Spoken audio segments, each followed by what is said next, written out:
Well, in the Gospel of Matthew, we are studying through the Gospel of Matthew on Wednesday nights at Highland, and all throughout we find people asking questions, like in Matthew 12:23. Could this be, in fact, the Son of David? Is he the long-awaited King? And we're in a section where Matthew is demonstrating, just after the teaching of the Sermon on the Mount, 10 separate occasions in which Jesus performs some type of miracle to demonstrate his own identity. One of those found in chapter 8 and verse 3 is when he reaches out and grabs and heals a leper, the gospel in that grasp. In chapter 8 and verse 8, we find Jesus encountering a Gentile, a centurion, in fact, a part of those who had conquered Jesus' ancestral homeland.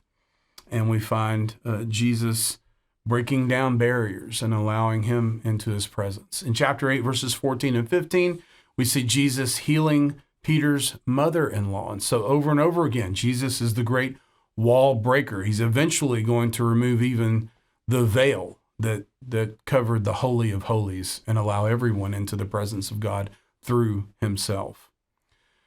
But we also noticed that we're encountering a section in which Jesus is interacting with two individuals, two would-be disciples. In our last Wednesday study, we saw in verses 19 and 20 how Jesus interacted with a hasty scholar and how we should learn from this and maybe take away a sense and a reminder of humility in approaching Jesus. But now we move to a second would-be follower, would-be disciple, in verses 21 and 22, whom we'll call the hesitant son. Notice Jesus' exact language. This man is seemingly already a disciple because it says in there in verse 20, this is another of my disciples. Another one came to him and said, another of his disciples said to him, Lord, let me first go and bury my father.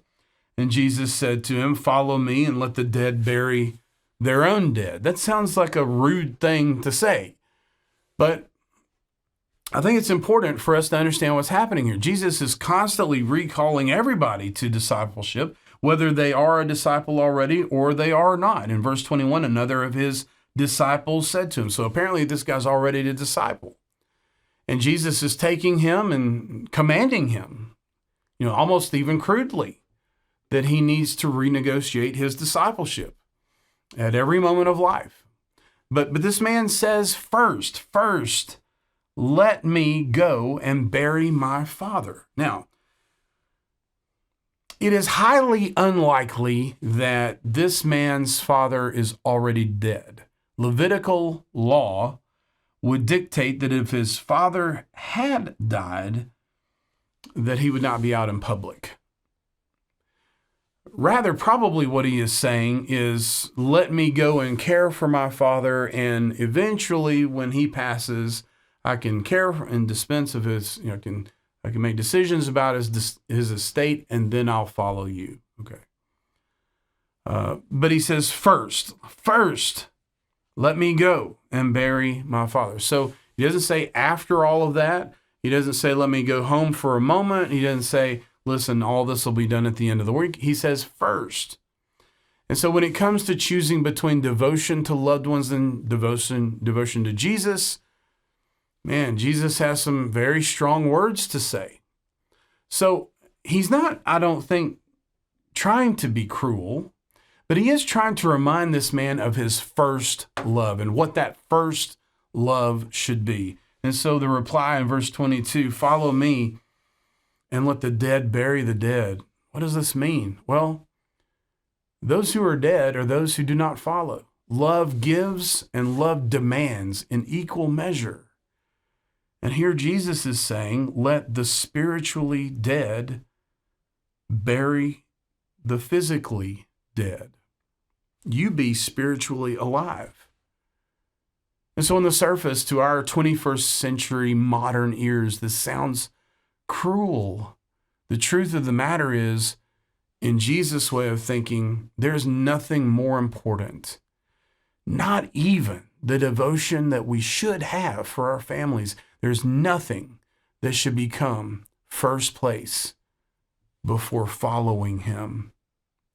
And so for us, this becomes a very important reminder, and really it redirects our thoughts, because the most important thing for each of us should be, above all other concerns, above all other obligations, even good ones, the time to follow is now. We gather here in Jesus' name. His love is burning in our hearts like living flame. For through the loving Son, the Father makes us one. Come take the